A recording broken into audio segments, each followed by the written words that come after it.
Oke, assalamualaikum warahmatullahi wabarakatuh. Waalaikumsalam warahmatullahi wabarakatuh. Selamat pagi semuanya. Lagi. Ya baik, terima kasih atas waktu yang diberikan oleh Mbak Devi. Untuk pagi hari ini masih sama ya, kita akan membahas bagaimana mencari kawan dan mempengaruhi orang lain, yaitu buku yang ditulis oleh Dale Carnegie. Nah, untuk kemarin kita sudah membahas materi tentang atau membahas Anda tidak akan mampu mendebat orang lain. Nah, untuk pagi hari ini kita akan melanjutkan materi pada bab 2, yaitu cara pasti untuk menambah musuh dan bagaimana menghindarinya.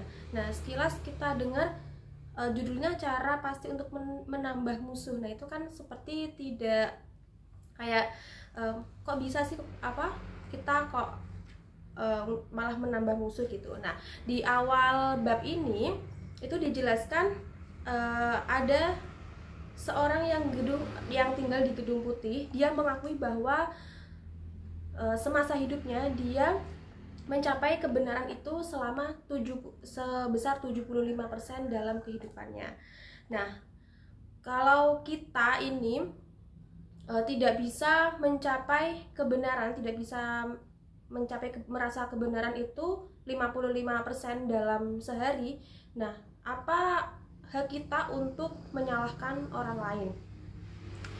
Nah, pada bagian bab 2 ini, cara pasti untuk menambah musuh. Nah, kita pasti kalau untuk menambah musuh itu lebih gampang daripada untuk menghindari musuh. Nah, di buku ini, di bagian 2 ini, bagaimana sih cara menghindarinya?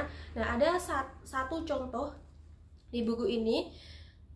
Contoh mudahnya saja, ketika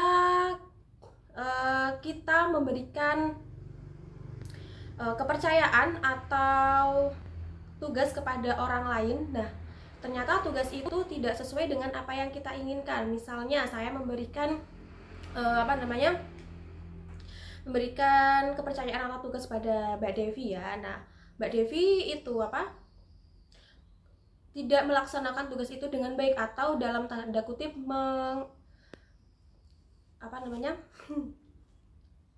mengalami kesalahan. Nah, ketika saya langsung menyalahkan, kamu ini tuh salah ya, harusnya itu bukan gini. Kalau kita langsung menyalahkan, nah itu akan dapat menimbulkan suatu perasaan yang tidak mengenakan, dan itu bisa jadi menimbulkan musuh di antara saya dan juga Mbak Devi. Tapi ketika saya berkata ke Mbak Devi, tidak langsung menyalahkan, ini loh Mbak, nanti itu ya, setelah ini kalau membuat itu jangan seperti ini, nah caranya seperti ini. Nah, ketika kita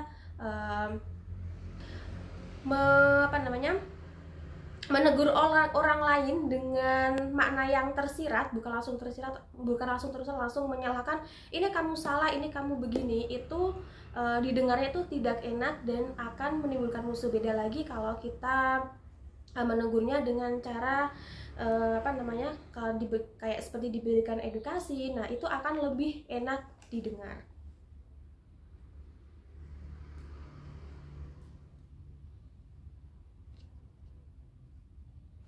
Nah, jadi pada intinya di bab 2 ini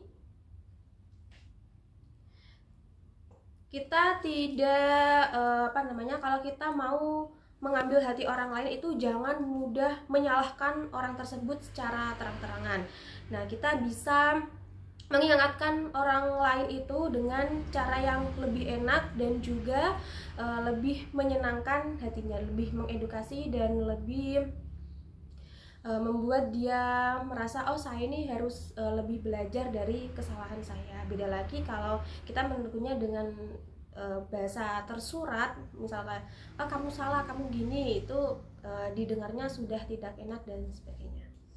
Oke, mungkin cukup sekian untuk presentasi pada pagi hari ini. Mungkin besok nanti akan dilanjutkan sama Mbak Devi masih di buku bagaimana cara mencari kawan dan mempengaruhi orang lain.